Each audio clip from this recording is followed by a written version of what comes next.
It's about monetization and game design, so it could get pretty spicy. Let me jump into the channel and we'll get started right away. Hope you enjoy it.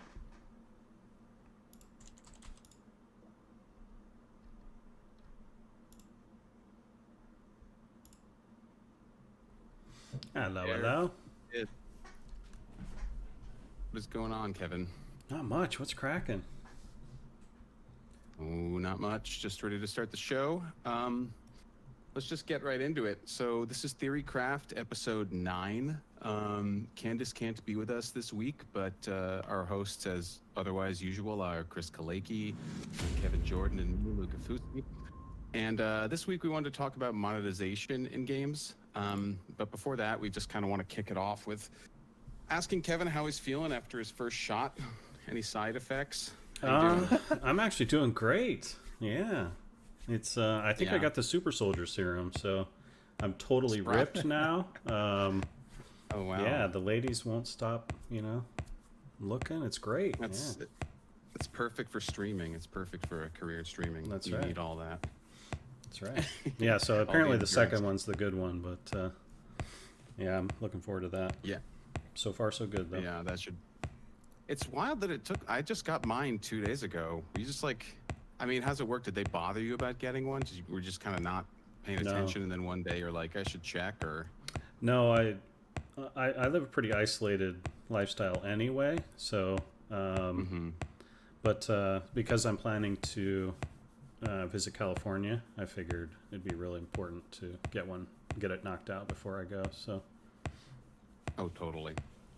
So here we are. Cool. When are you visiting California? End of June, early July. It's 2 weeks, and I'm taking my oldest daughter, and she's got friends, and so she's going to be mostly with her friends, and so I'm just going to be kind of on my own, roaming around, visiting everyone that I know, and eating all the delicious restaurants I missed that are hopefully still open. And yeah, visiting the beach, and it's weird because it's gonna feel like the first vacation I've taken in forever, like actual honest to God don't have anything to do, kind of vacation, which is kind of freaking me out because I haven't done that in forever, like as long as I can remember. Well, let me know because not we really can get lunch or coffee or yeah, something. Absolutely. That'd be fun. Yeah, you guys can get some taco time. That's right. That Irvine Plaza, the sushi joint there, that's like 90% styrofoam. Great.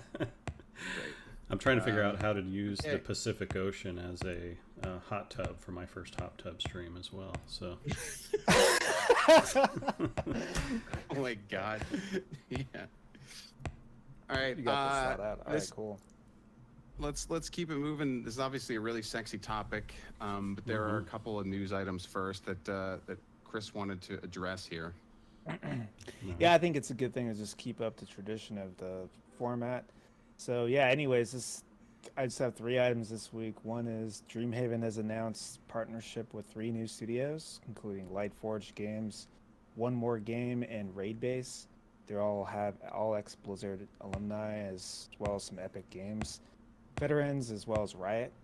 So this brings now Dreamhaven has 5 studios, I believe, under their belt. They have 2 in-house studios, and then these 3 new ones that are partnerships. So I imagine some sort of an investment relationship with them. All right. I don't know if you had a chance to see any of them, Kevin, if you know any of the talent there. I saw Lightforge, and I only know Glenn Rain. But yeah, this is the first time hearing of the other 2, so yeah, I'll have to look them up. Yeah, Glenn Rain is awesome. He's done a lot of box art for Blizzard and a lot of the key art. Mm-hmm. Really, really one of my favorite Blizzard artists for sure. Yeah, and the relationship also continued after I went to Cryptozoic because we were still working on the WoW TCG, and he was doing a bunch of art for that still. So I got to see him occasionally, which was nice. Nice. Yeah, and second thing item I have is Discord has rebranded a little bit. There's all this drama about Blurple. The color. Do you know what Blurple is, Kevin? I don't. Yeah, sounds like it's the first Zoomer color. Real brain teaser. Yeah. Mm-hmm. So Blurple is the official Discord color. It's a mix between blue and purple. and people were very emotional that Blurple was being sidelined in the new update, which I thought was hilarious. Dude, there's like a continued brigading about, like, I was subbed to the Discord subreddit before this. I don't know why. At some point I just did it and didn't get out of there. And man, I've just seen so many variations on the logo from random fans and players over the last 2 weeks. It's like, I don't know. It's kind of like the same energy people bring when they're just memeing about designing, like a better system for weekly reward chests or something like that, where suddenly it's like anybody who weighs in, it's just hilarious because the thinking is they're more of an expert than whoever this poor Discord graphic designer is, because Right. gosh, there's so many of them. They're not all great, but I'm not a fan. Really, I don't like the font. I don't think that's a really hot take. I don't think a lot of people are stoked about the font, but they're really making it happen.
I just can't believe there isn't already a name for the combination of blue and purple. I mean, there is, isn't there? It's called Indigo. Yeah. Yeah, right. So what the? Why Blurple did we sounds need like a new sex one? term. It's kind of horrid. Yeah. Right. Dude, I've never had a Blurple. Yeah. I think they might be illegal in the States. But yeah. And then the last news item is surrounding all this fire on Amazon Games is monetization discussion with New World. Everyone's buzzing about that. Yeah, so There was a twitlonger from Amazon. He went from Asmongold. Sorry, he went in. But Chris, what's your take on this whole situation? Oh, I was just going to give the backstory. So what happened was Amazon's game's new MMO, New World, currently in alpha, they had a post in their internal forums, to my understanding, detailing plans of a cash shop that would include boosts and convenience, quote-unquote, features. And the community sort of blew up when this got leaked, that they were sort of circumventing the gameplay of the game. And to kind of address this, the Amazon Game Studio director, Rich Lawrence, addressed concerns in an open letter on Twitter, saying that these will be cosmetic in nature and that they're still testing, quote-unquote, quality of life items. And as Lucas said in response, as Lucas said, Asmongold did this Twitlonger post, which I thought this title was hilarious. New World, same shit, about how the game is, jumping the shark with adding convenience features and boosts and things like that circumvent, in his view, what makes the game special, which is just, the journey, leveling and whatnot. So, and this is our main topic now, which is going to be about monetization in games. And I titled the topic "Designing Monetization" because I did tweet about, my view on monetization these days in games is just that designers really have system designers who are making the game, making the experience, making the systems need to be involved, in my view, on how the monetization is laid out. It can't just be like handed off to some business people and like, oh, you figure it out, right? Yeah. I feel like it's so core now to the experience of the game, and what players into like the core loops and everything, that I think it's so important that the system designers also have to be involved. And Yep. absolutely. In regards to Asmongold's comments, I thought, in some ways I thought it was a little harsh. I think, they're still kind of exploring things. It is a alpha forum, maybe these things they're still exploring, that they might not solidify on yet, but this is really kind of the only card the influencer or the player has, is really to kind of voice their extreme distaste if they see anything they don't like. And then lastly, just before I'll get your guys' thoughts, Tips Out had a good tweet, I thought, which she basically said, I'm a dad gamer, or I have a kid and all these things, and I only have so much time to play, but I still don't want my play time to be diminished by these sort of boosts and convenience. Yeah, exactly right. Features. So yeah, what is I imagine you've talked about this on your stream, Kevin. What's your thoughts? Yeah, a little bit. It's funny. I talked, I think, a week or two ago about how you react to things emotionally before your rational mind kicks in. When you hear the first minute you hear something, and I was on stream doing hardcore duos, and my first reaction was I was actually angry. Like I was surprised later on about how angry I was, because I had allowed myself to get really excited about New World, even though I saw a lot of potential flaws, which the MMO genre is really difficult to design games for, and there's a lot of potential pitfalls. But I was excited about just having something fresh to dive into, and it was so disappointing to hear this change, because it affects so much of your experience and your expectations of how the game is going to go, and who's playing and how things are going to play out, and it can have a really deep impact on so much about the game. And then it calls into question that sense of trust, which is if you don't trust the game developers to design the game from a standpoint of what I would say is integrity, in terms of like protecting the game experience from outside influences like money, real life money, then what can you expect in the future when it comes to changing the game or evolving the game or responding to viewers or responding to your audience in a variety of other ways? Because it can send a pretty strong message, like, oh, we're going to proceed with this, even though like the core audience that has been very vocal is really opposed to it. Then that's already sort of this kind of line in the sand that the core audience's opinion doesn't matter to us as much as monetizing this game. And so that was my first take, was just like I was kind of crushed in that, like, I wanted to try this thing, and now I'm not so sure I'm even gonna log in for the first time to check it out. Like, that's how much it affects my expectation of it. I don't know. Yeah, I think that I would bet that they're going to roll most of this stuff back for initial launch. I think that Amazon has the capital to be able to just fully pull all this stuff back and say, whoops, we didn't really read the room correctly, and just kind of try to get people in. And people may forget about it. I mean, I remember years ago with Battlefront 2, just like the sustained controversy people had about, I'm going to have to play, 5,000 hours, as it turns out, to unlock Lord Vader, or I could buy him for $10. And, EA took a lot of heat, and eventually it seems like caved on a lot of that. And that game managed, to have a lifetime of its own. I could see Amazon doing that. I think this really sucks for them, because like I said, it just seems like a real failure to understand what the audience, what the vocal audience that's probably looking forward to this sort of game is like, and what they expect. Like, it blows your mind that they thought that something like this would land, and it says a lot that it even made it all the way to the point of like a press release. Right. I think it probably could be really effective monetization, but it's what you said about building trust and integrity. Amazon Game Studio has really yet to, launch anything really notable that people know them for. So they don't have much of a reputation, and they can't start cashing their credit line in before they've even like built anything up. Yeah. So most of the takes I saw from people are like, look, if they eventually wanted to sort of start drip feeding this stuff in and boil the frog, they could, but you need to give it some time.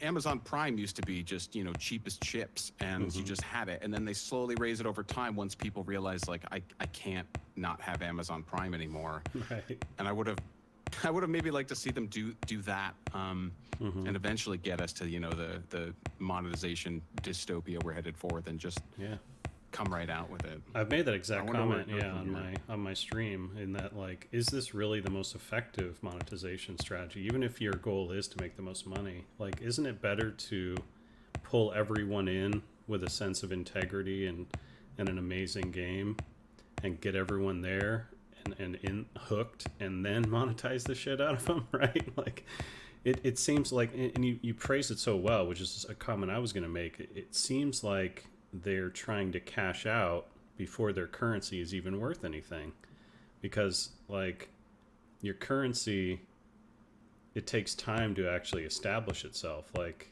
are the bots going to show up in New World day one, or are the bots going to really ramp up once after they figure out, oh, this is a place where people value, the money and the items and things like that, right? And bots are a symptom of success, right? Like, the more people care about the things in this virtual economy, the more bots are going to show up. And so if by the same token, like, the game has to establish itself as a place where people want to be and they want to play, and the things have value in terms of time and effort and skill. And then value is established, at which point, the greed can then capitalize on that, right? And start cashing out, right? So it's really interesting that they're, again, starting with that before they've established it has any value. So I think it's going to bite them in the ass. Sports to esports, right? Yeah. When you show up to a PAX or something, and there are a bunch of high-profile streamers already playing some game you've never heard of before, and trying to make it seem like it's the next league, and you're like, dude, this is just so unbelievably cringy. Like, you have to let some of these things evolve organically before you can take it to the capitalist endpoint we all know it's headed, right? But it needs to exist on its own merits for at least a little while. I don't know. To me, the only reason this is surprising is because Amazon is, a moneyed enough corporation that they could fully afford to not to completely bury the lead on their eventual monetization plan. They could make the game fucking free for a year if they wanted to. They have a lot of latitude to experiment. The entire Amazon Games arm has been spun up, I think, in this very kind of incubatory way, where it's like, no matter how much money we want to spend on pulling in all these high profile developers, let's just make something work. And it feels like this is the first really big thing that's going to hit the public, and then this is like one of the first major announcements that's happening about it. It sucks for them. Well, that said, I think it'll turn around. Yeah, anyways. It's interesting that you mentioned this concept, because this is actually exactly what a lot of tech companies do. They call this concept, like, I forget what it's called, but if you look at Twitter or you look at Instagram, they weren't monetized for like years. When they started, they were all free. They had no ads, and then they add ads, and then they add a little more ads, and then they add, like, Twitter is talking about adding a subscription service within a couple months called Twitter Blue, and because Twitter has constantly been criticized because they're not monetized enough. Facebook wasn't monetized for a long time. No one could figure out what monetization scheme they could do, and then now, as we know, they're like one of the most profitable companies in the world through advertising. And so, yeah, I mean, I think it's premature to really kind of put on really, kind of, in the industry they call it like dirty MTX. Dirty MTX is usually like Yeah, yeah. loot boxes or things that are like really have a lot of randomness in them, The which are skeevy being stuff, sort of yeah. which are being like phased out more and more because a lot of countries now are starting to regulate them Mm-hmm. to where you need like China requires that you disclose the percentage chance for everything, like basically the loot table. Mm-hmm. They want to see like what percent chance. You have to disclose that to the players so they know, if they buy this box, what percent chance do I have to get the thing I want? Right. Right. And so more and more those things are being regulated, so it's pushing developers into a corner of like what can they really monetize the game with.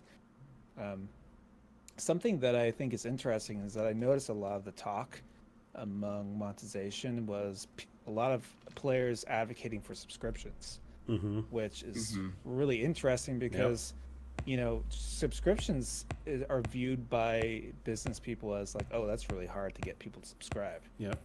They're cool That's- again, though. Yeah. Like, Yeah, they're they're back the in lesser of style, the you evils know? now. Yeah, because if you think about it, right, like the subscription is so much more conducive to a game like New World or WoW or MMOs Mhm. because you can't really MTX the progression system because if you do, it ruins the whole game. Yeah.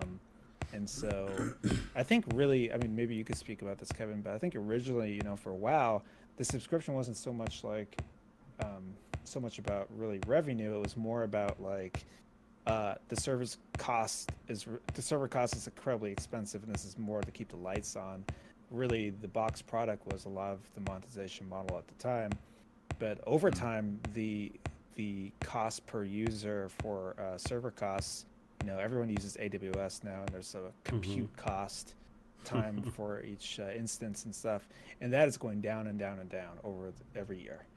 So the actual profit margins of the subscription probably for WoW has gone increased. Right. I mean, I'm not privy to the numbers. I don't know, but that'd be my guess. Yeah. But, So I can talk about a little bit about the history of those conversations, and Blizzard was very much design first, gameplay first, essentially, and that included,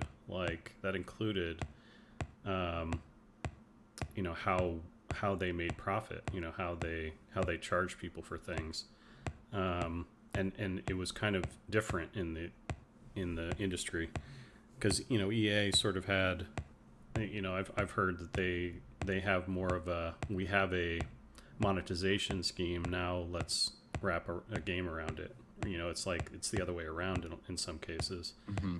But Yeah, Blizzard working backwards. Blizzard really was like, let's just make an awesome game and then figure out how we can sell it.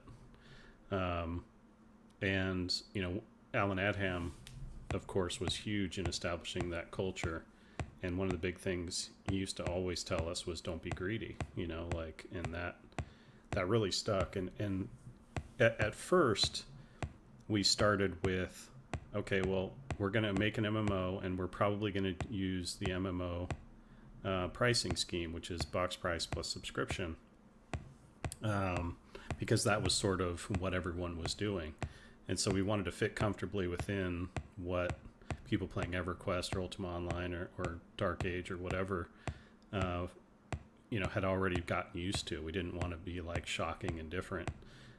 Even though the subscription cost was shocking to like the other Blizzard games, fans, it was very much the norm for MMO players. And then as we got further along and we got close to deciding, what to actually zero in on, like, what is our subscription cost going to be? Is it going to be $10? Is it going to be $5? Is it going to be $20? One of the things some of us realized was how far ahead, and this is going to sound really arrogant, but that we had a better product than what was out there, right? And this sort of dawned on us, and it gave some people this idea that, well, we could charge more for this. We could charge 20, because if the going rate's 15 and we have a better product, why don't we charge 20? And again, Alan Adham would step in and he'd be like, don't be greedy. If anything, we should be going down to 10 to try to ease all the StarCraft and Warcraft and Diablo fans into that transition to, we're going to charge you for a different type of game and a different type of experience. And I thought that was really important, and again, just kind of masterfully done, because it did ease people right into it. We ended up settling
with 15 a month, similar to EverQuest and other games.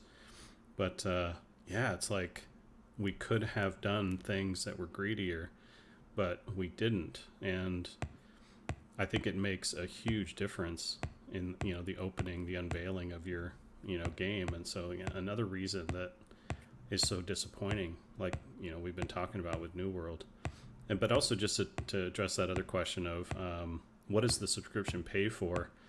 It's not just to keep the lights on; it's also an investment in more content, more so than like an expansion, for a game like StarCraft, say. Yeah, people bought it, and that encourages you to go make an expansion, so they'll buy the expansion because you see a market that's hungry. But WoW in terms of content design is, in most MMOs are way more accelerated, and the communities are way more demanding in terms of content. So a lot of the justification for subscription is to keep the team spinning, not give them the opportunity to drift off to another project, to like stop doing what they're doing and just call it a day, which was very common for the RTS side of Blizzard. They would go from StarCraft to a Warcraft game to an expansion for the Warcraft, back to StarCraft to a StarCraft expansion. And so all the people that were loving Warcraft had to wait. But this subscription idea sort of locked the team in place and saying, no, you need to keep people here and doing that thing and keep pushing the game forward and providing more. So, and I think people, when they think about it, that's what their subscription's paying for, as well as customer service and also keeping the lights on. They're more comfortable with that arrangement because it creates an expectation that the company is then hopefully delivering on. That's a really great insight. I hadn't thought about some of the kind of halo effects of that dependable subscription money coming in and being allocated towards one game would have on like all the devs, and just kind of keeps the momentum going, right? Yeah. As opposed to letting it see how it happens, and then maybe in 3 years, if it turns out it did well enough, we'll start working on the sequel. But by that point, maybe the audience will have moved on because dev timelines are so long. That's pretty neat. Yeah, and it's funny because also just a lot of times people are like, "Wow, Blizzard's games are great because they ship the games when it's ready and things like that, or they take longer time on things." And a lot of that isn't just because other game developers are dum-dums and like to ship things quickly or whatever. It's because Blizzard had the luxury because really they had steady cash flow because of the subscribers, right? And so it allowed the company to be creative and explore new things, or start up new projects within the studio more comfortably. And so yeah, I mean, they'd also really earned thought, a lot of trust with the player base. The player base respected the quality of the eventual product, so that helped a lot too. Yeah, but I always thought though it's a good model because you just have to make the game experience good, and just try to think about your players and how many subscribers you have. That's like your best metric, right? Whereas a lot of other game developers have to care about, they have there's like this concept of there's minnows and dolphins and whales, and there's certain percentages, and you need to monetize them all differently and all these things. But really, WoW never really had to think about that as because it didn't matter. It's just you're a subscriber or you're not, Yeah. And this is, Go ahead, Luca. Oh no, I was going to switch topics, so finish it up. Oh, I was just going to say, this is like, I feel like my voice or the voice of this strategy isn't really on people's minds these days. The strategy that we approached it with, and I'm just not convinced that it's not a good strategy. Like, try to think of a game, and this is very hard to do nowadays, but because the AAA studios are all going a different direction. But think of somebody trying to do a WoW type thing nowadays, where it costs a ton of money, but the developers care about the integrity of the experience and aren't going to do wrong, and they're not going to nickel and dime the player base and all that kind of things, and they make an amazing game. Like, the idea that can't be overwhelmingly successful in terms of players and profit it's kind of mind-blowing to me that that's not like an idea anybody's running with. It's more of a, let's calculate what our potential minnow, dolphin, whale metrics are for these monetization attempts in the first month, in the first 3 months, 6 months. It's all very short term rather than Like, let's build a thing that we get, multiple millions of people coming to play, and then just raking it in from a respectable price, Yeah, because I mean, realistically, New World probably has cost so far at least $100 million to in production cost to make. Yeah. And so usually how games work, and that's why premium games have a $60 cost, however, because a lot of it's trying to recoup the costs they spent the last 3 to 5 years, or how long it took to make that game, to get back into the the black, really, right? Right. Sorry, Luca, what were you gonna say? No, I think it's really easy, using this example. Like we all have our influences and our biases here. Like this is what feels like a clear example of kind of what not to do. Coming from a position of kind of like very little trust or integrity built up, which in contrast, Blizzard back in 2004 enjoyed this huge amount of cachet because for years they'd been making premium games, done when it's done. So people were willing to take them on faith for something like this. And then now you're telling me that the inside story is that designers were even advocating, Adam wanted to keep it down because he didn't want it to be as bracing for players that had never paid a subscription before to be able to kind of come aboard. And as we all know, one of the great, things that WoW did was it just blew open the size of the potential, MMO player base and even gamer player base. It was a huge cultural event. So Yeah. you can look at this thing from New World and feel like, okay, that's how we shouldn't do it. There are some obvious no-nos there, but at the same time, the business of games has evolved tremendously in the last 20-ish years, and I don't think any of us would say that WoW's monetization model is sort of the flat out best one, Right. or that it's universally good. And so the fact of the matter is there are probably times and places for the type of design, monetization design that New World's trying to do,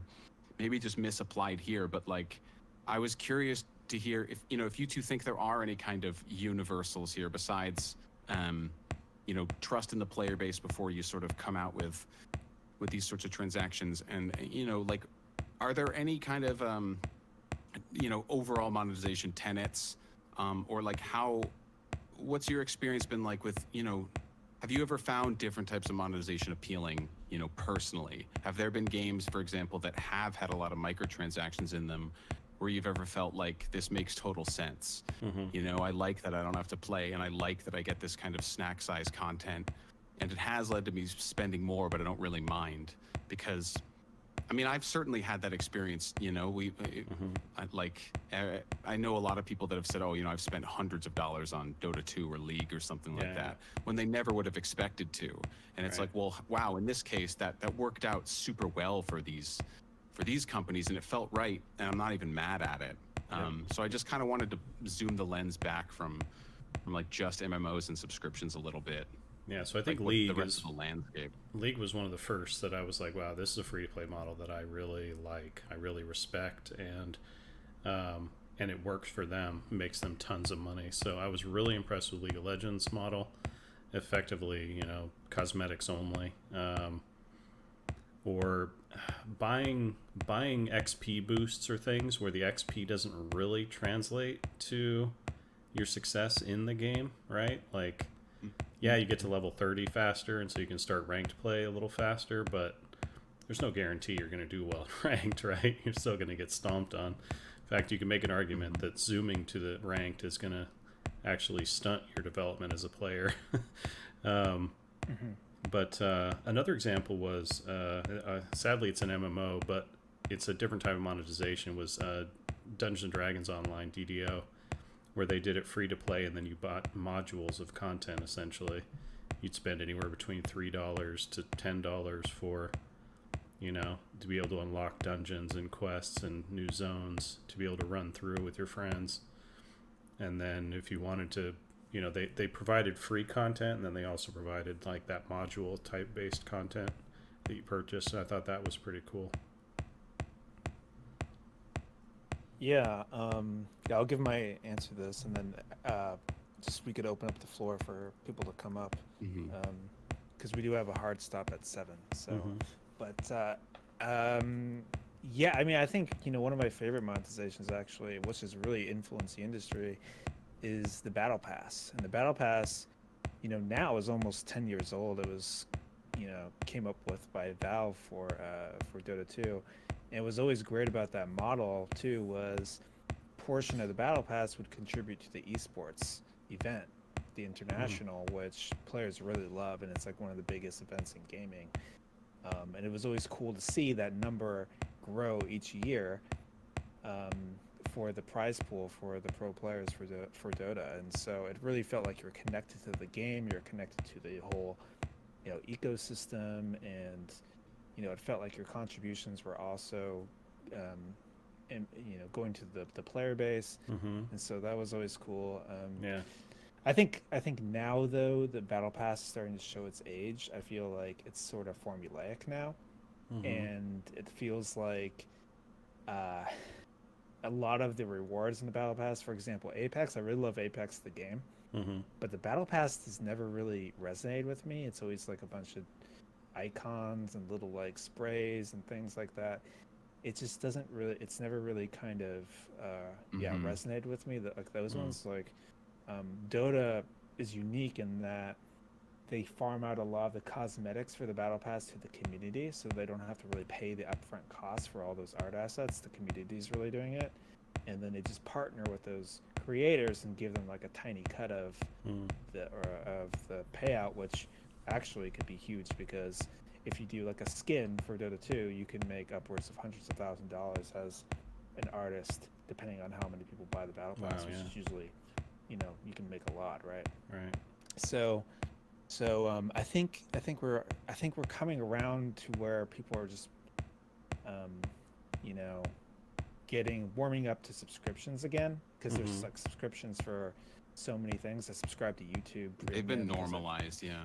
Yeah, it gets rid of the ads. I have no problem with subscriptions, especially because it just gets rid of. I was telling Luca, I think, about the story about Disneyland, and when Disneyland first opened, Walt Disney was really adamant about it not having tickets. Like, when you go to a fair, you get a certain number of tickets. Right. And then you could use certain tickets for certain rides, and there's 3-ticket rides, 2-ticket rides, etc.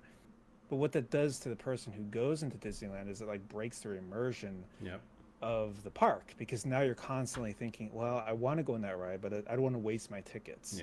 What if it's a bad ride? Then I wasted my tickets on that ride, right? You're doing these value assessments constantly. Yeah, and there's no sort of, in Disneyland, there's no sort of like gambling sort of games or carnival games, because those are also engineered to kind of, be sort of gambling to get your money, right? Yeah. And so by not having your hand in the player or the person who goes to a theme park's pocket every 5 minutes, it really lets them be immersed into what the experience you're providing. And whenever like you get pop-ups saying, oh, you can get this for $2 or whatever, which I notice a lot of Roblox games, like every Roblox game has a pop-up every time you click something asking you for Robux, right? So yeah, I think it's interesting that we are coming around to subscriptions again. And I noticed your chat and whatnot saying Battle Pass is essentially just a subscription, which is true.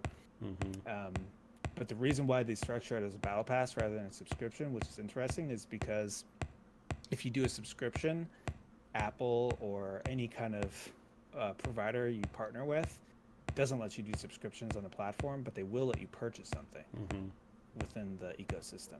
So if you purchase the Battle Pass, then they circumvent the recurring revenue sort of model. Interesting.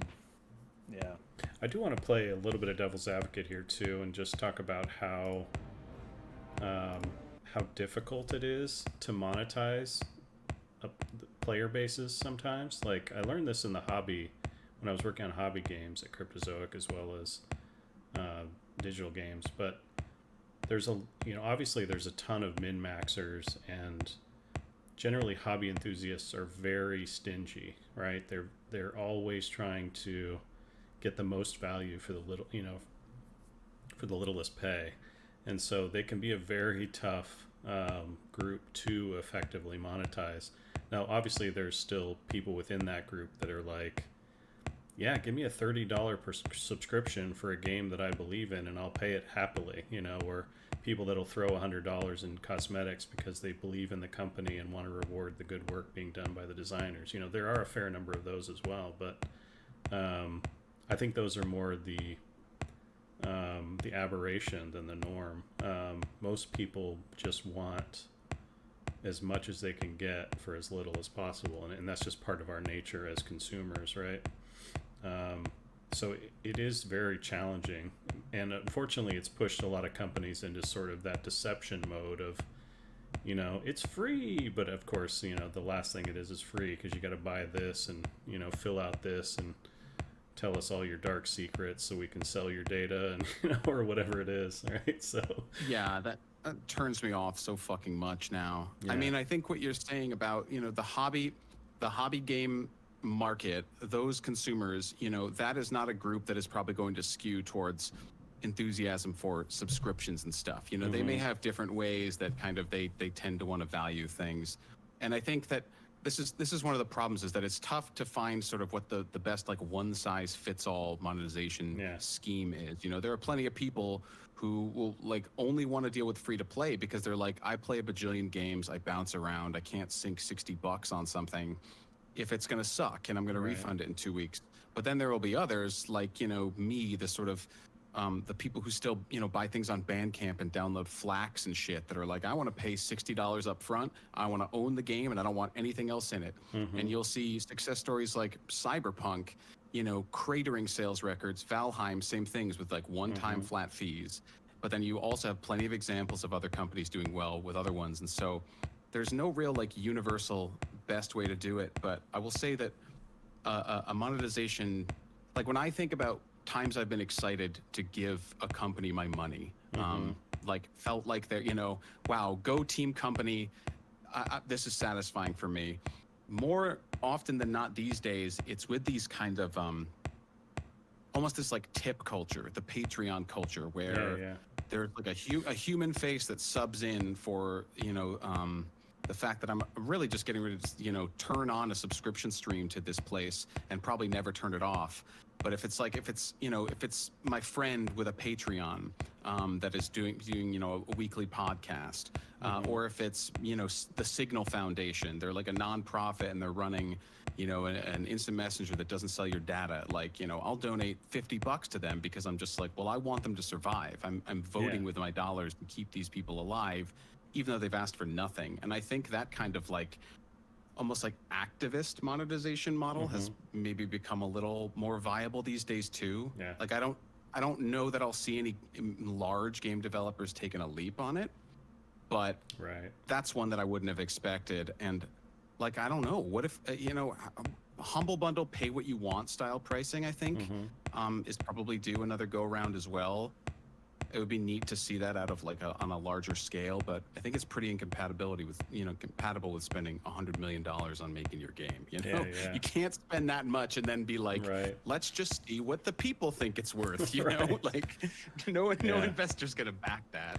It's not practical, and it's also like just one final point on like the Valheim or whatever experience where it's, I think that, you know, what happens when a small company does a spectacular thing with a normal pricing model, or what they see as a fair model, and then it blows up, is, you know, for every one of those, there's like 100 other people that are like licking their lips trying to figure out how to monetize the hell out of that same success, right? So it instantly goes to the greed portion, you know, because like, oh, this weird group that set out to make this amazing thing, and the last thing on their mind was, how do we monetize the crap out of it? Turned out they made an amazing thing.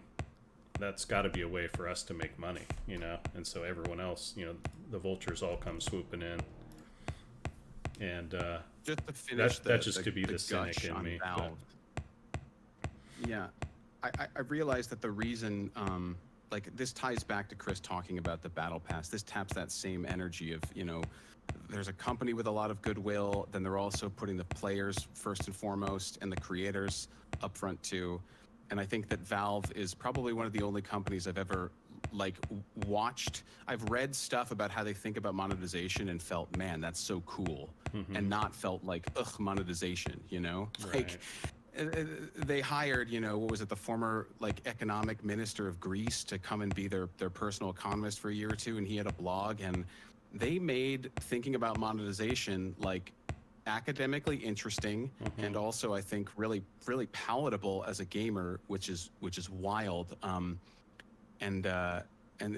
think the Battle Pass was one of their biggest innovations, but they were always tweaking little things under the hood. And I remember for years feeling just almost frustrated with how much value Valve was getting out of me, but like I couldn't be mad. Like, they were making the experience better overall, but you're aware that, you know, with trading cards and reselling things on the Steam market for Steam bucks that you spend on Steam games, like, they're skimming a 70% cut off you, you know, 8 different ways.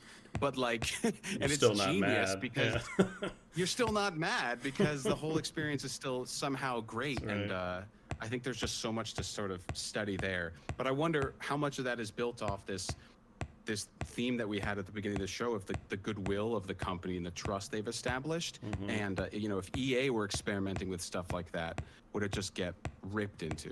You know what I mean?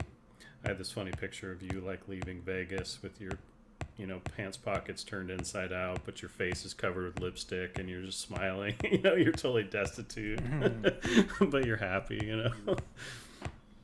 One less kidney. I did want to say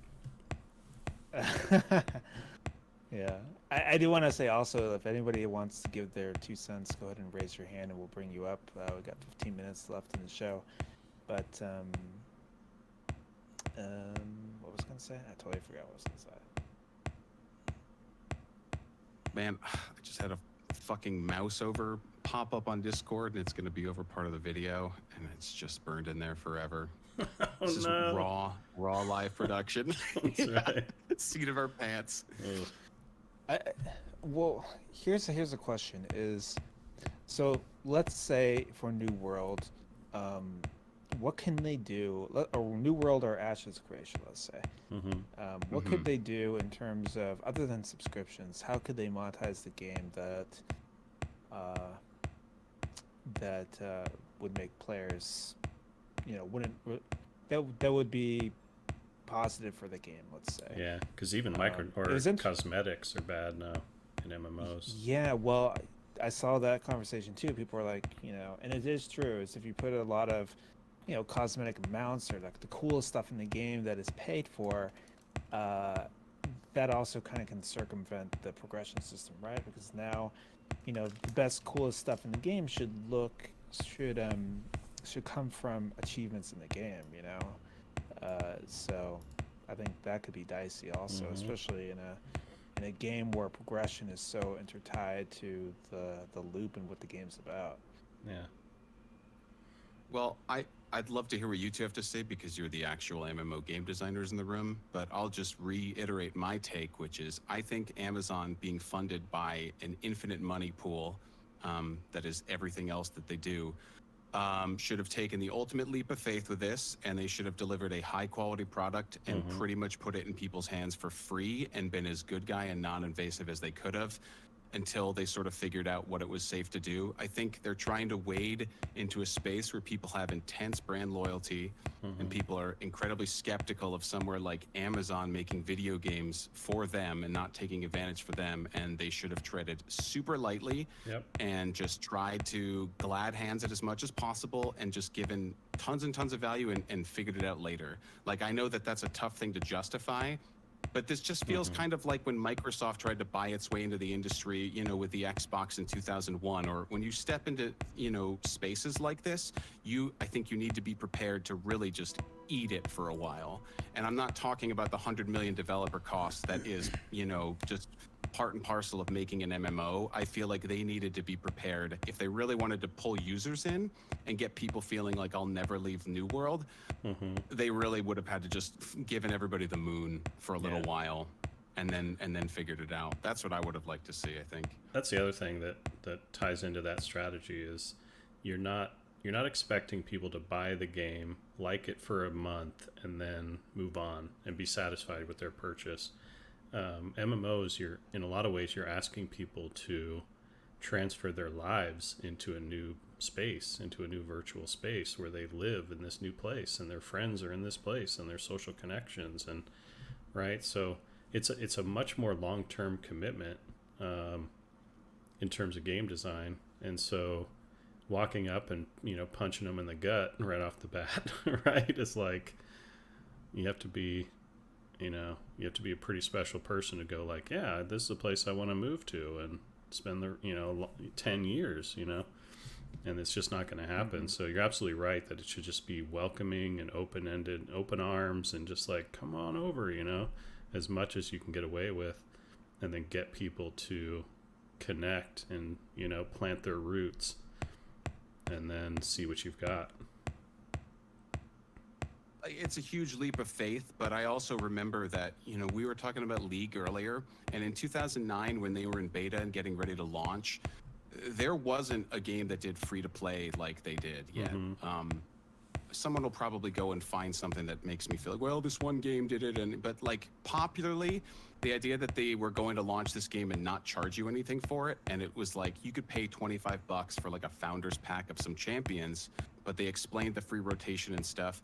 I was playing League avidly during the beta because I loved Dota so much. It was pre-Dota 2, and I remember the conversations in the forums were like, Riot, please don't do this, because this is the stupidest business model we've ever heard of. Like, don't give your game away for free. Like, we want you to survive, so like, let us pay you, basically. That's and funny. like, lo and behold, 2 or 3 years later, they knew they were onto something. But it was a huge leap of faith, really. Yeah. And I think that there's a space for large companies that can afford to do it, to take those leaps. And I think what feels so bad about this New World look is it's like, you guys could do that, Right. Valve fully develops the entire index knowing that like it may not uptick at all.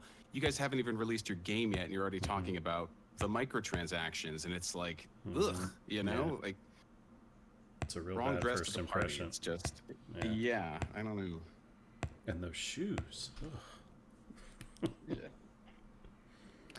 Yeah, How I would mean, you- how the would other you thing with monetize League, it, Chris?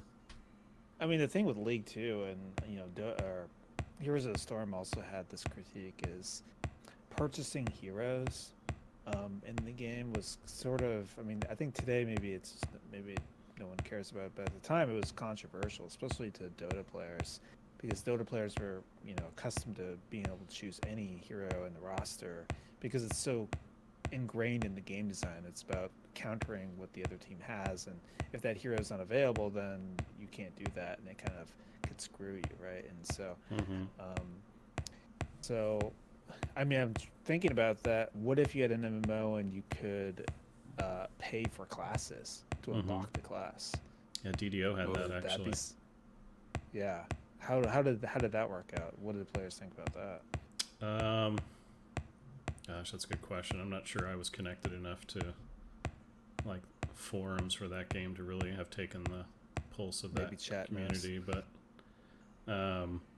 it was if any of the classes on that list were perceived to be high performing, then people were going to go to the pay to win type of feeling, like in order to be successful you had to pay for the Warforged Barbarian unlock or whatever, which I remember was like stupid powerful at the start of the game. Yeah, so it can be really dangerous, but yeah, you're right. The value proposition is so difficult for people when the balance of things changes. There's an expectation that the balance of things is going to change in terms of like character classes or races or anything like that. So it's a tough sell. Yeah, I mean, heroes would take fire for this too, because they would launch heroes that just were pretty routinely overpowered for the first couple of weeks, and League did this too. Yeah. And then they would nerf them after everybody had fucking bought them. And Right. so I think that like that model's great because when you have a rotating, when you have a rotating selection, it's like, well, they're going to enter the rotation and it's fine. And I have to admit, there were times where I felt good buying a hero in League or in HOTS because it was like, I'm adding them to my kind of permanent collection. Like I'm letting everybody know, even though no one's ever creeping my profile, like I love Medivh, that's my personality. I'm pinning him to my profile. Like in Dota, you could in all of your favorite cosmetics and everything too. You could show off what you bought when people looked you up.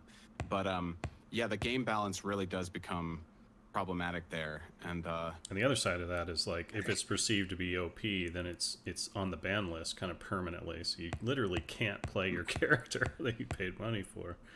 Well, and if they release it underpowered at launch, then no one wants to buy it because they're like, this character needs to be buffed. Why would I fucking buy them yet? And you have the stigma of playing it, right? Because everyone's like, hey, that character's shitty. Why are you playing that? Get off my team, right? All right, we got 2 guests up here.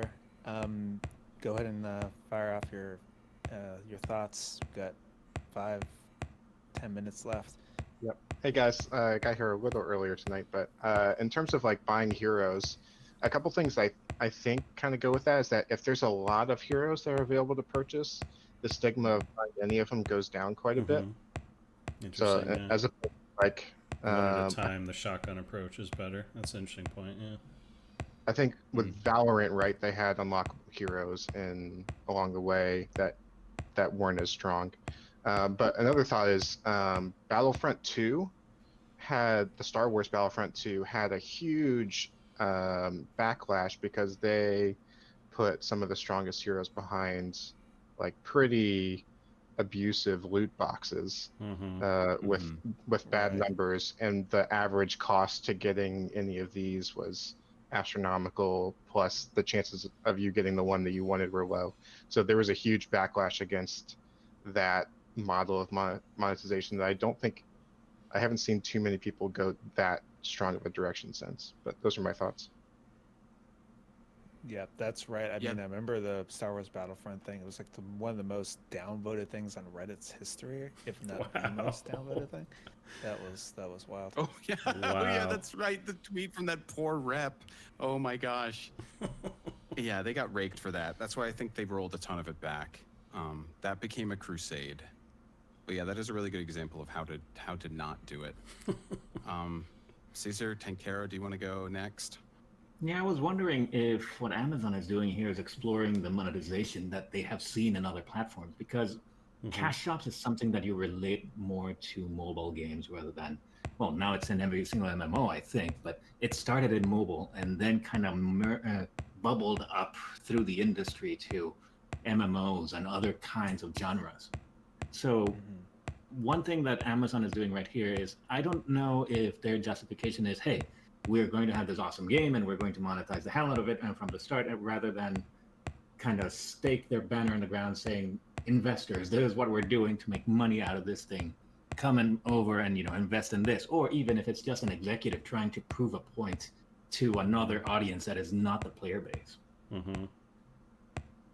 Yeah, I mean, I think a lot of the monetization practices from mobile have really been bleeding into AAA games, and for a reason, because they've been really successful. Yeah. But it's a challenge for the AAA games because they're more connected to the player base. They're more kind of in the limelight. And so when you put those sort of monetization practices that can be controversial to players in a AAA game, it's a totally different audience, right? Yeah. And so, yeah. Queen of Hearts. But yeah, you want to take us out? This is probably the last question we got time for. So. Sure. So, so my question actually leads off of that. In I guess the specific kind of items that New World was talking about offering in their shop, like rested XP potions and crafting boost potions and rest or fast travel boost, all that stuff. And they kept referring to the quality of life items, and for those people who don't have enough time, who want to make it to end game and so on, and that there just seems to be this stigma in modern MMO, in these I guess modern MMOs, that the earlier game isn't quality of life, or shouldn't have a quality gameplay. You know, I mean, when I first played World of Warcraft, I mean, I didn't even make it to the top level for like 2.5 expansions, and I had a grand time, you know. Mm-hmm. And it's like, how do we kind of get companies to think about it as not, you know, just what's happening at the end, but that an MMORPG should be about the experience overall. And it just, that was what really bothered me about the whole thing, is just that, you know, Kevin was saying how bothered he was about it, you know, and I think it's kind of what I got out of it as well. Yeah, it's an interesting point though, that the target audience for those things are probably the group that are most likely going to enjoy just running around leveling up, you know, by themselves a lot of time.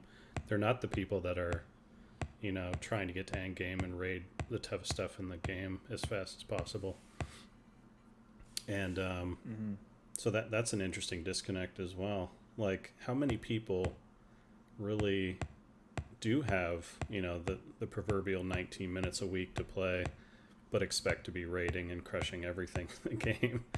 That the crossover there is probably really small, and so it more applies to, you know, I joked about bots. It applies really well to bots. It applies to people that are raiding and playing, you know, the game really intensively, but want like second characters, you know, zoomed up really quickly. But yeah, how many people are like, I want to play this game, have very little time, have a lot of money, but can't stand playing the first, you know, 59 levels or whatever it is. I mean, yeah, that was a really excellent point, Queen of Hearts. I think a lot of people resonate with that view.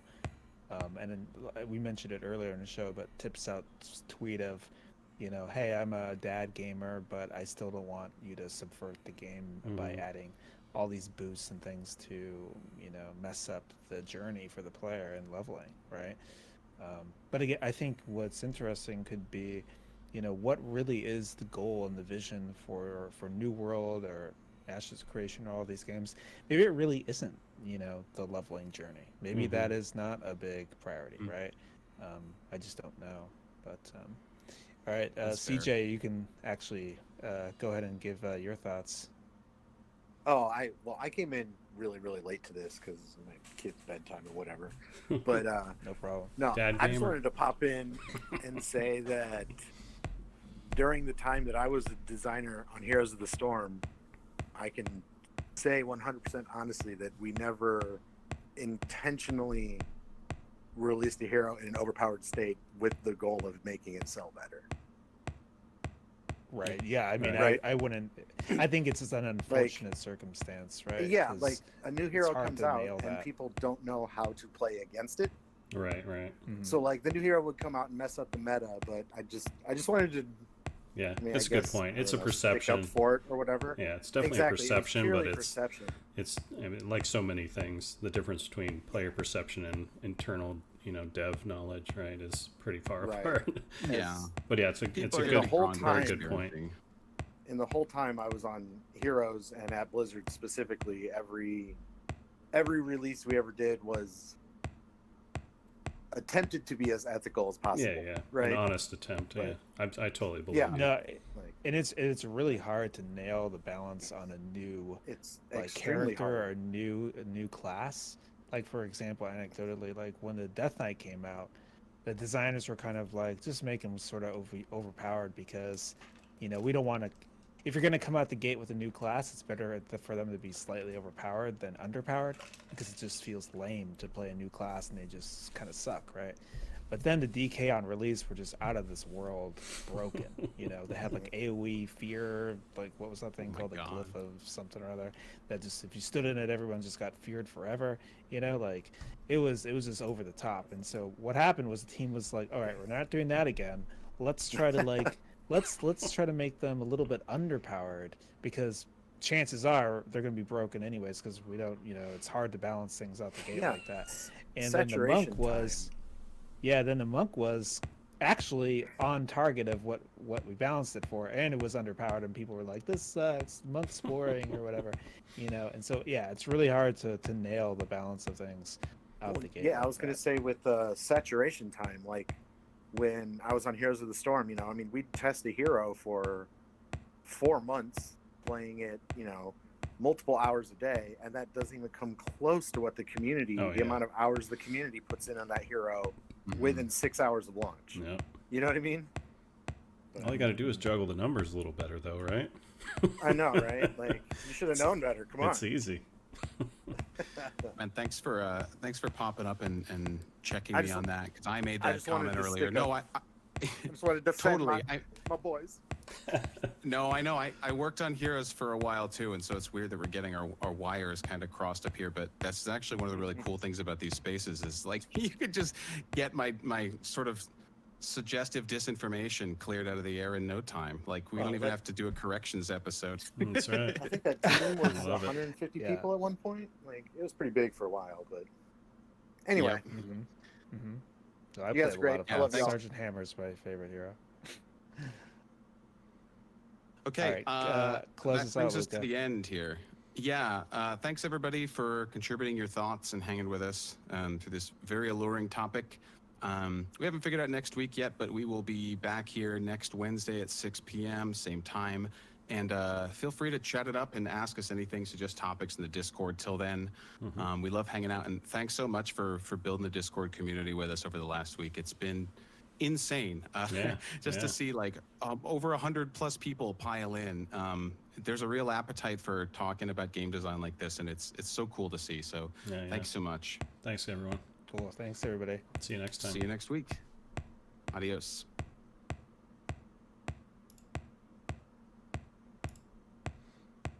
Exit quietly. Why can't I exit loudly? All right, that was that. Hope you guys enjoyed it. That was monetization and game design. We covered a fair number of topics, took a few shots at various players, and yeah, had some great comments. Thanks very much for watching. If you would do me a favor, you know what? The like button has a headache tonight. Maybe just some light cuddling instead of the usual.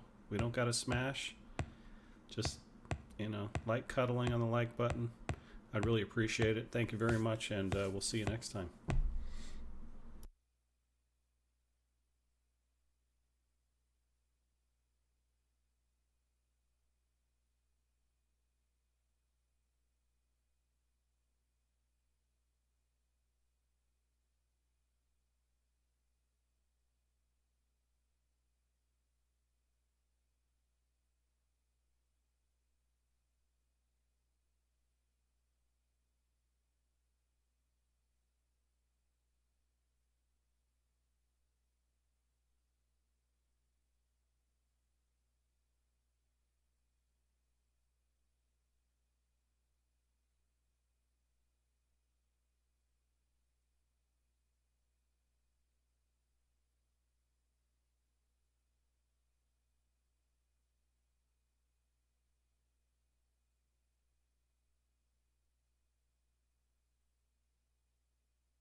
Okay, so some news just recently dropped that I think has pretty huge implications for the future of live streaming, and we need to talk about it. There are so many things here that are going to become relevant in the next like 3 to 6 months that I think people aren't considering.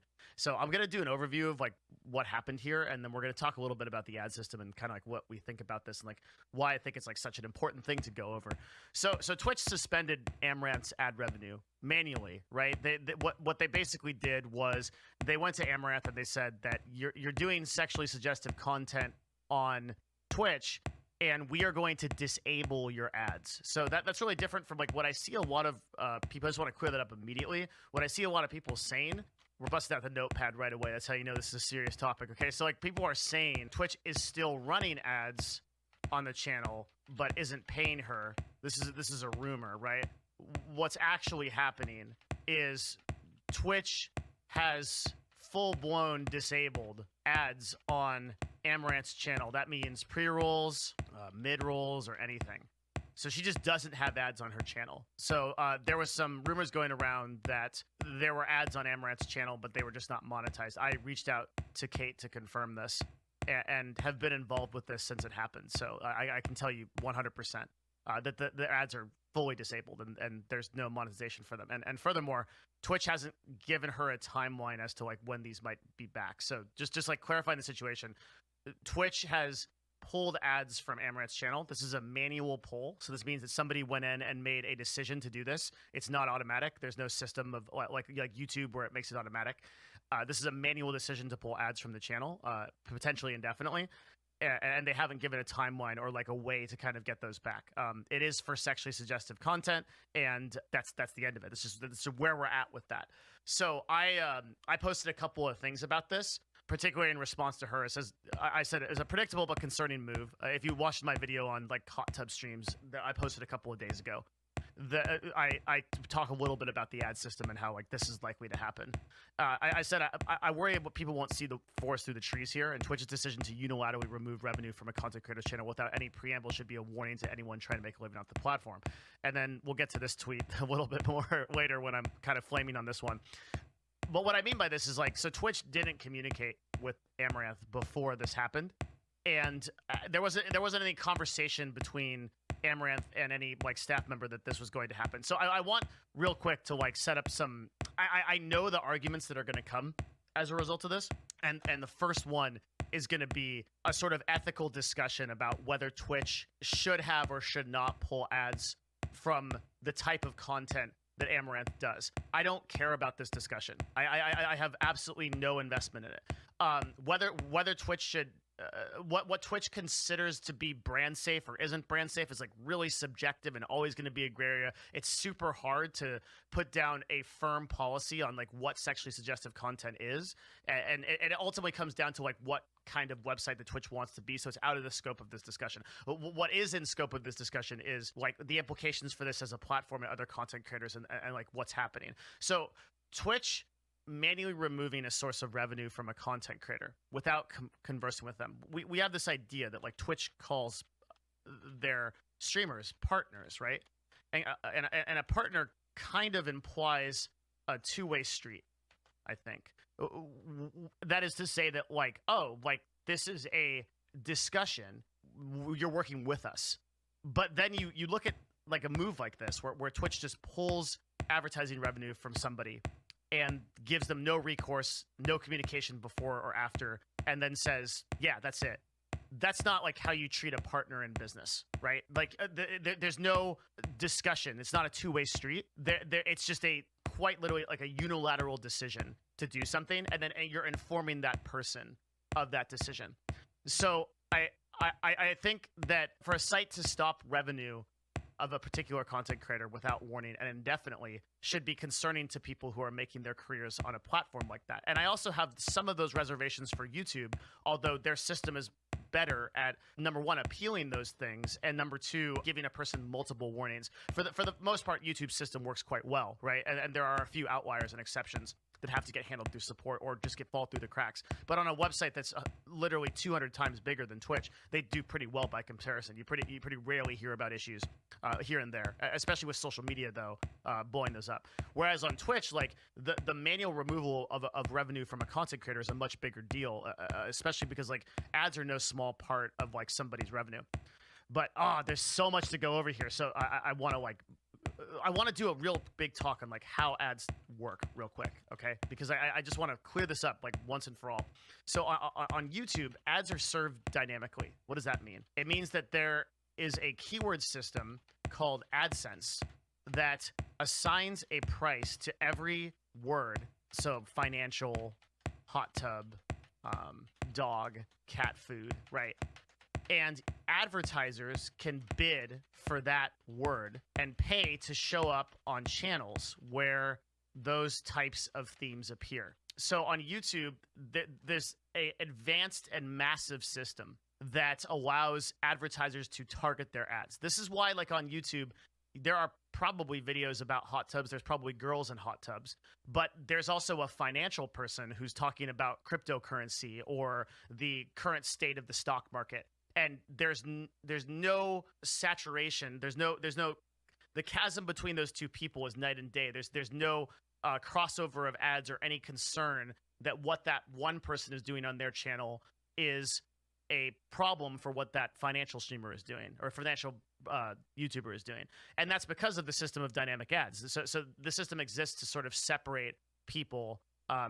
Number one, it exists predominantly for people who are advertisers to be able to target their ads better and get better conversions, right? But it also exists so that people can kind of separate themselves as YouTubers and there's not that association. So now let's talk about how it works on Twitch. So ads are sold manually by a sales team, and ads appear across the entire website with as of the making of this video. So keep in mind this will change if you're watching this later, but as of the time of this video, with a very little algorithmic learning.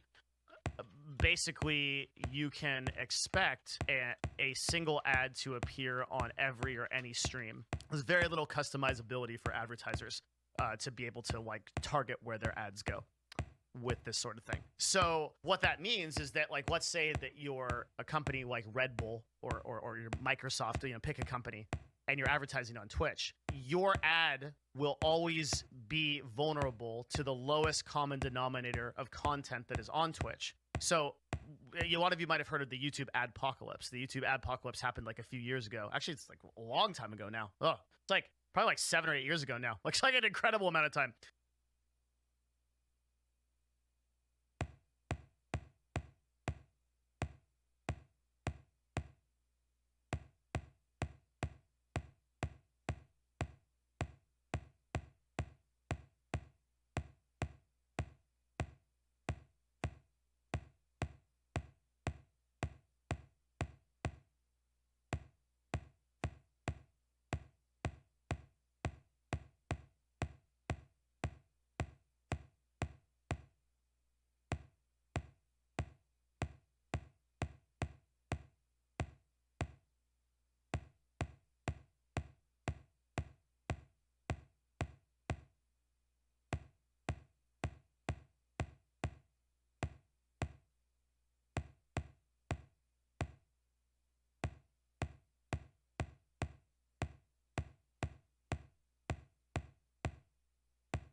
What was happening there, though, in the apocalypse was that YouTube didn't have as good targeting as they did now. So what happened was ads that were from very brand safe companies like Johnson & Johnson, like Burger King, right, would appear on channels that had really, really questionable content.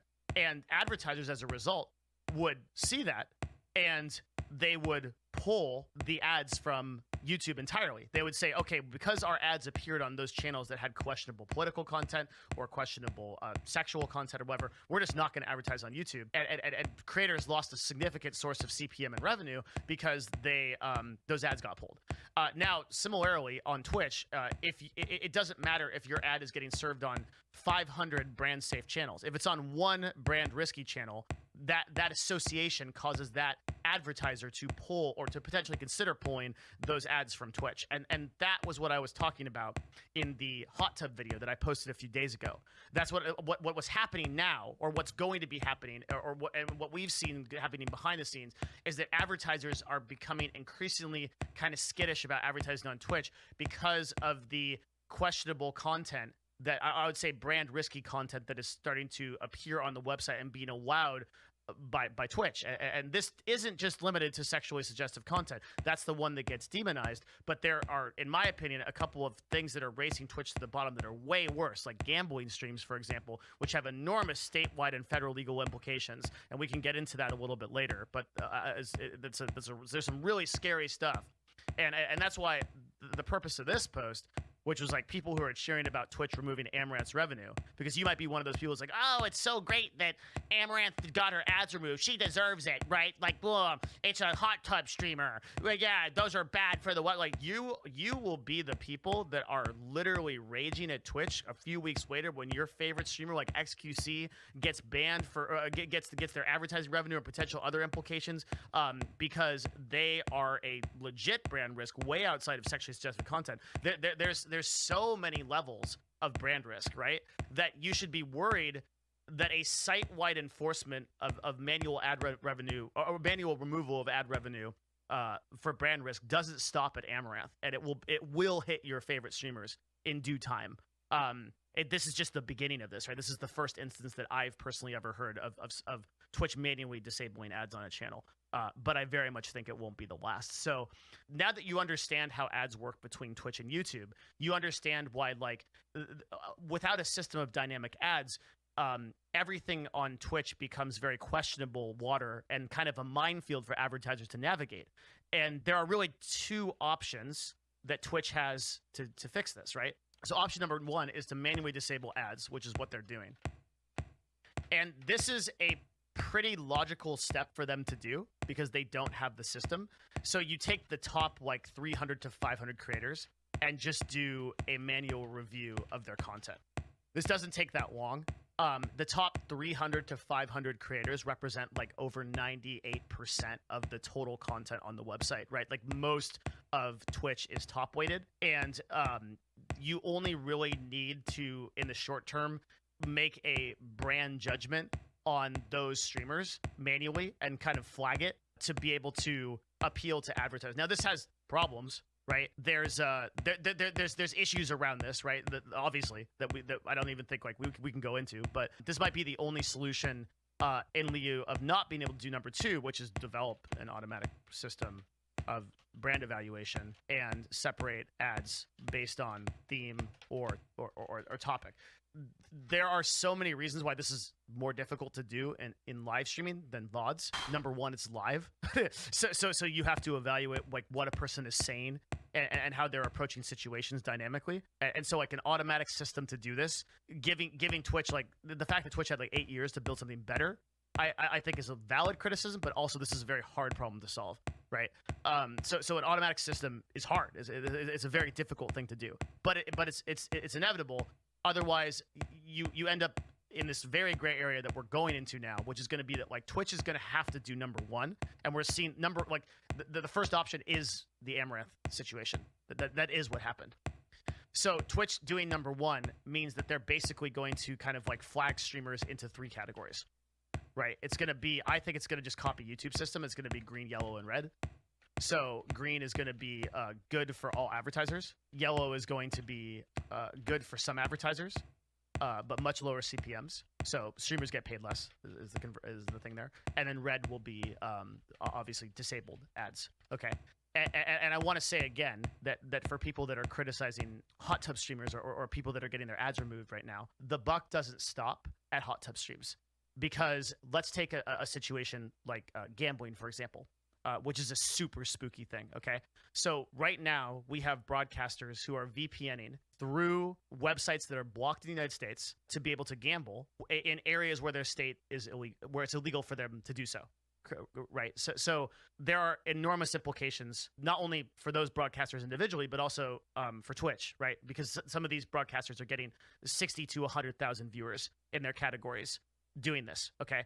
And Twitch always takes this stance that they are not responsible for what their creators do on their website, and that the punishment for that will fall onto the individual creator. And we've seen this during things like DMCA, where Twitch basically stepped back completely from DMCA, defended none of its creators, and completely threw them to the wolves without building any kind of system to solve it. Like, and to this day, that problem is still massive, and like we've done video after video on that and talked about how some of their like quote solutions, like the whatever the streamer music portal is like just pales and just isn't anything. It isn't even really like protective against DMCA necessarily. So Twitch has shown like in the past again and again and again that they're going to step back from and try to put the onus on individual creators.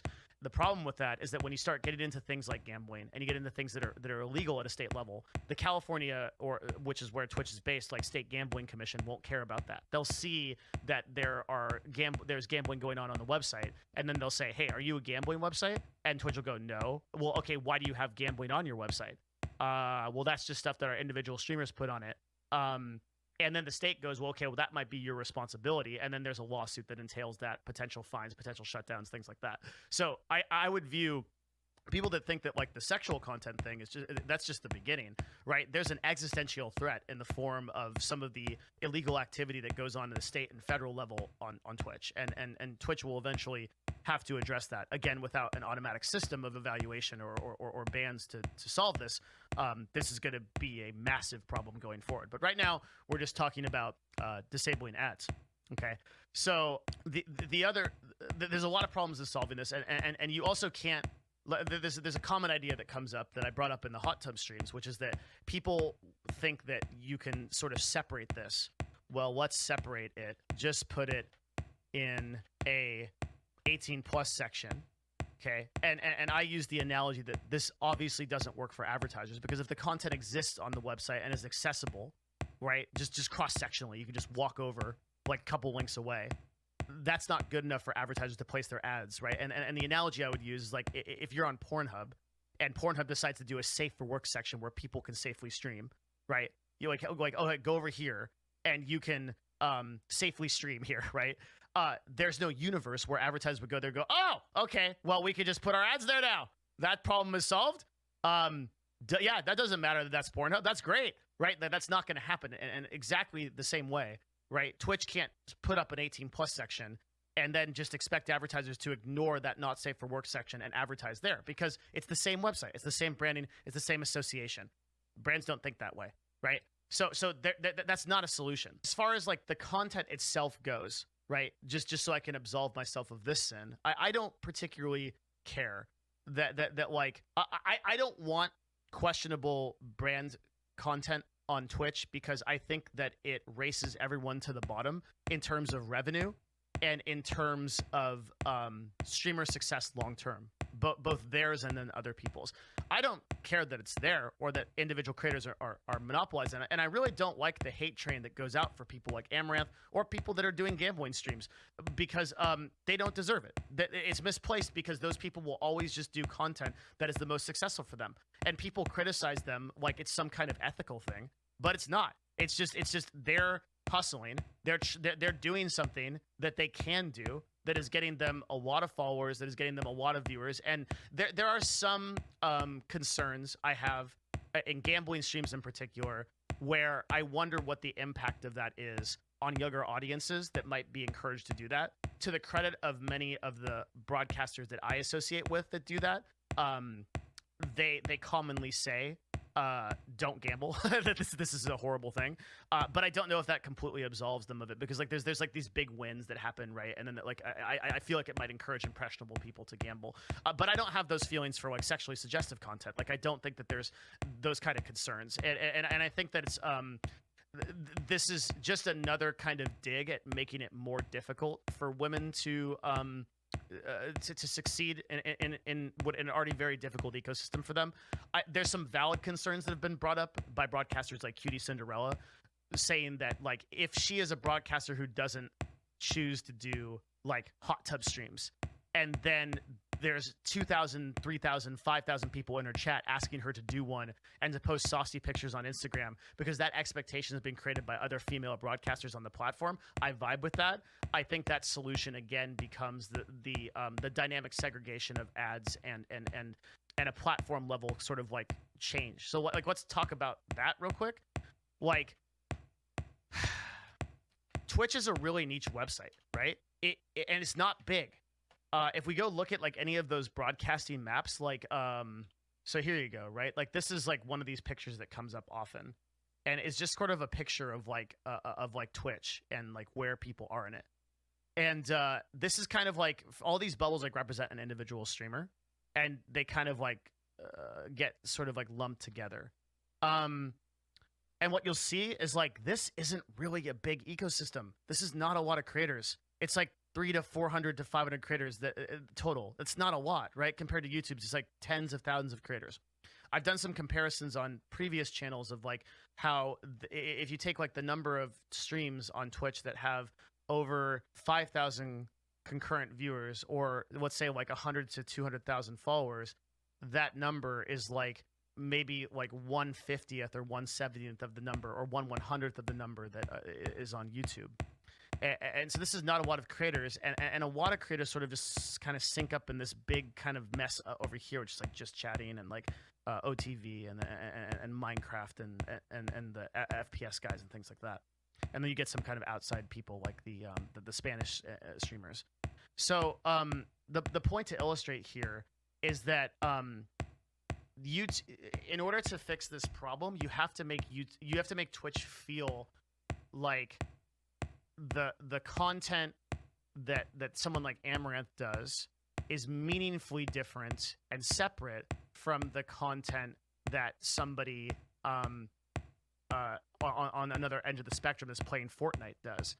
And I don't think that's like a thing that Twitch can do with the number of users that are on the website and how the website feels in the nature of live streaming. I think that association is there. So the only solution is for Twitch to be more communicative about their guidelines and to actually enforce on behalf of the majority of broadcasters the things that make the most sense. So to put that another way, because I think I'm talking in riddles right now, right? Because I kind of have to, because it's like a really delicate situation. In my personal opinion, Twitch should always err on the side of the advertisers. And this is a hot take because whenever somebody gives that take, I immediately go, oh, it's a corporate shill. Devin's at it again. Just well, okay. So like Twitch is a not profitable platform under Amazon, who is asking it to become a profitable platform. So if you like Twitch and you like content creators and you like supporting content creators, you like them making a full-time career, then you ought support things that give the greatest benefit to the most amount of content creators. And that for 90% of content creators probably on the website, I'd say like 1 in 10 fall into like the brand risk category, which is a pretty high number that the vast majority of broadcasters would be fine with. You may have to police the smaller percentage so that the greater good thrives. It's kind of a classic utilitarian ethics problem, because if you don't, then the previously mentioned problem, which is that like, what gets shown on Twitch affects all streams, rears its head, and we just race to the bottom, and the lowest common denominator always defines success for all other content creators, right? So the person that's doing the most sexual content on Twitch and getting away with it, or the person that's doing the most gambly content, or the most sketch content, or the most violent content, always wins the roulette, and then the website, the rest of content creators get their ads pulled and suffer for it. Can't do that. Like that's not a sustainable system. So Twitch, the only way I see through this forest, through this like nightmare, is like Twitch has to update its guidelines and take a very heavy stance, particularly on the top like 300 to 400 to 500 broadcasters on what is advertiser friendly and what is not. And if they don't do that, then every broadcaster will continue to suffer, and we're just going to see this become worse as advertisers like pull out of Twitch and and money gets lost in the process. And then the expectation from Amazon is that they have to recover that revenue. So just nothing can exist without a dynamic system of ads. And the people that are criticizing streamers who are losing ads here are about to be their own worst enemies when this stuff happens to their favorite creator. And then you go back and cry about it. So remember this video when that happens. And this, like, there are so many just chatting streamers that fall into violent, vulgar, questionable content that could be flagged exactly as Amaranth was flagged. And the thing you should pay attention to is not whether Amaranth being in a hot tub or not is good or bad, which you can discuss until the cows come home, but that Twitch is willing to do this without having a conversation with their partners and not or anyone really, and give no system of recourse for that, right? That's to me like the real concerning thing about this, and I just don't I don't see a lot of communication coming out of Twitch. I don't see any communication coming out of Twitch to this end. A lot of people might have noticed that I haven't been broadcasting live as much, and I think overall it's just that it's because I'm exasperated by issues like this, issues that I just think like Twitch as a platform is increasingly becoming a website that I don't really want to associate with. It feels more along the lines of like World Star Hip Hop and like Live Leak, where like it's just a lot of the content is just very questionable on a lot of levels, and it's not growing people, and it's not building people into better versions of themselves. It's encouraging people to degen, and it's encouraging people to I think to like focus on drama. And I don't like that. And this is coming from a person who's like been a pretty consistent broadcaster over the course of like 8 or 9 years. That like I have a problem clicking the start streaming button nowadays because I'm just increasingly getting harder to justify running like an educational or informative broadcast on the website.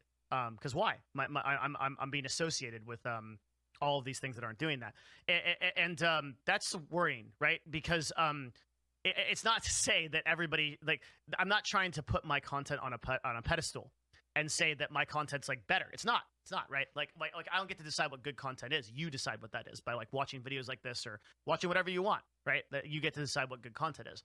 What I am saying though is like you need a balance, right? Like there needs to be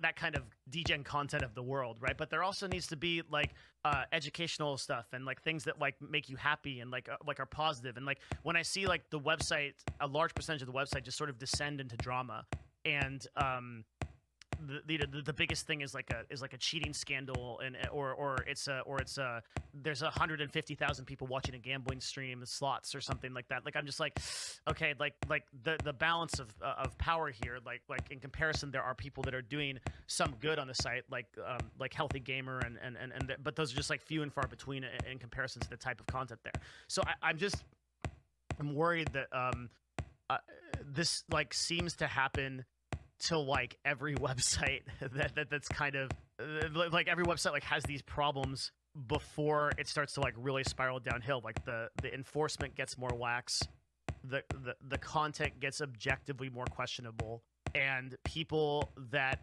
seek like educational, informative, or just positive content, I'd say just positive, right?